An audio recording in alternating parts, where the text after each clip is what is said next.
please feel free to ignore the weeds. I will get around to this. We're re-landscaping this area anyway. There's an unusual way to start an introduction around one of the key attachments that we've been using with the tractor for the majority of the last year and a half around here actually. But I only actually realised how important the contraption behind me was after the first year. So a power takeoff attachment on the back of a tractor is usually quite easy to store. You know, you put it down on the ground, you detach all the pins, detach the drive shaft if it's got one, go on to the next piece, rig it back up, reattach it to the tractor. That's fine. But when it comes to an auger attachment, that's just a beast and a law unto its own right.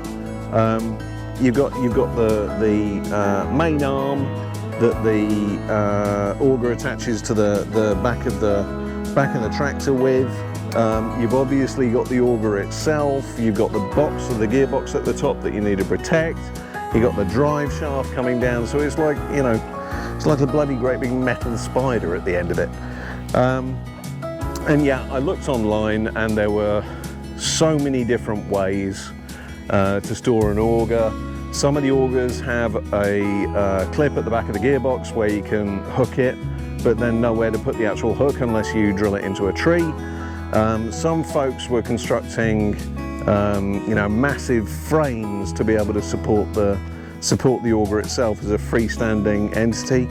And to be honest, I just thought, screw it, I'm just going to build something that I think is going to work and is going to be relatively simple. So the very first thing I would recommend you do if you get an auger attachment is, before you take the damn thing off, you build one of these, which is an auger stand. And it's really, really simple, folks.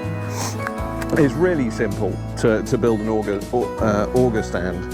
It's literally two posts in the ground with notches cut into the top.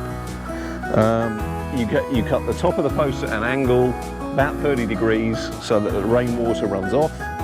And then all you need is a piece of 2x4 wood in at the top, and that's your auger stand. And what this is literally, you back the tractor up to here with the auger out of the back. The arm of the auger, the actual support at the back on the 3-point hitch, typically has a bow in it, and you're aiming to get the bow here above this beam. So you remove the beam, reverse up so that the bow at the back, and I'll show you later on with the tractor itself, but the bow at the back is right in the middle and between these two beams, and then you just slide this in from the side and then let it down, and it literally just hangs here. And if you want, you can do what I do and just use some bungee cords to attach around the arms, so if there's a wind it doesn't blow away. But I would absolutely say to anyone who's buying an auger attachment and doesn't already have a stand for it, just invest in you know, something like this.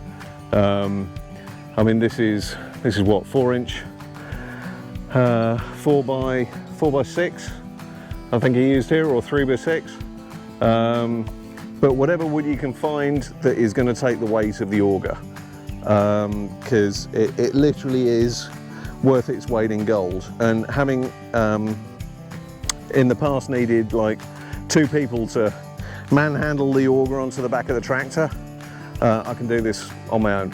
It's real easy. So yeah, we'll reverse up the tractor in a minute, and I'll show you how we put it in place. So now all I've got to do is get it right between the posts, and you can pretty much see that you can do this from quite an acute angle as well, which makes it very easy.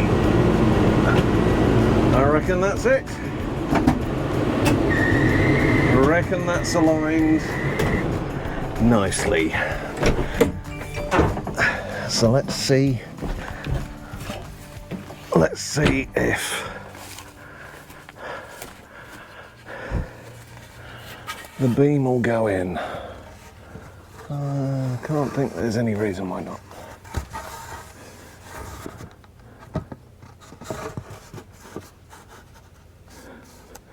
There we go. Lower it to the point where it takes the weight. Oh, I've really got to fix that belt on the tractor.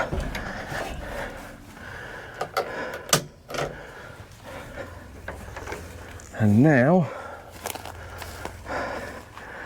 it should just adjust itself while it's on there, so just take it off.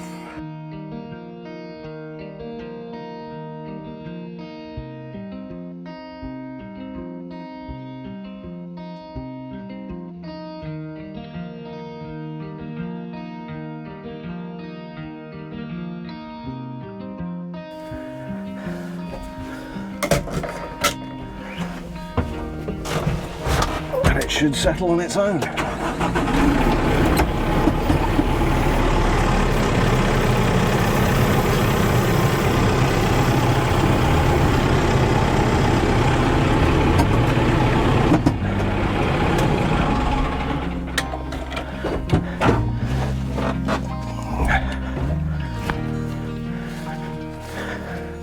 Just like that. And because it's suspended, if you're worried about it not being central,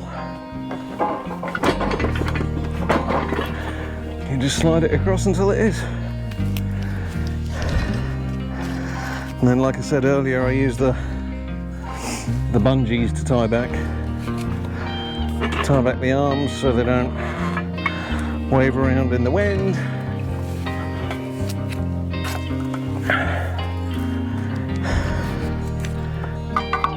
Clip it onto the side of the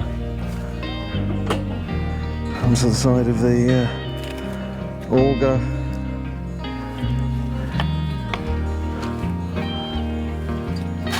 Oh, that one came undone.